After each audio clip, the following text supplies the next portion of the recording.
નર્મદા મૈયા bridge પર puncture થયેલી pickup van પાછળ બાઇક અથડાતા ચાલક લોહી લુહાણ થઈ ગયો હતો. 108 દ્વારા હોસ્પિટલ ખસેડાયો હતો. ગાડી ચાલક દ્વારા કોઈ આળસ ના હોવા સાથે બાઇક ચાલક સ્પીડ સાથે બેધ્યાન રહેતા આ ઘટના બની હતી. અંકલેશ્વરને જોડતા નર્મદા મૈયા બ્રિજ પર આજે સવારે એક ગંભીર અકસ્માત સર્જાયો હતો. બ્રિજ પરથી પસાર થતી એક પિકઅપ વાન ટાયરમાં પંચર પડતા તે બ્રિજ પર ઊભી હતી. આ દરમિયાન પૂરપાટ ઝડપે આવી રહેલી એક બાઇક ચાલકનું વાહન પિકઅપ વાન સાથે ધડાકાભેર અથડાયું હતું.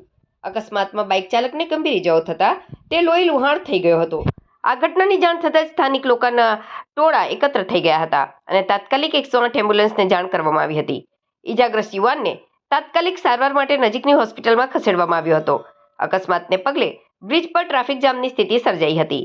પોલીસ કાફલો તાત્કાલિક ઘટના સ્થળે પહોંચી ગયો હતો અને અકસ્માતગ્રસ્ત વાહનોને રસ્તાની બાજુએ ખસેડી વાહન વ્યવહાર પૂર્વવત કરાવ્યો હતો. આ બ્રિજ પર વારંવાર થતા અકસ્માતને કારણે તે અકસ્માત ઝોન તરીકે ઓળખાય છે.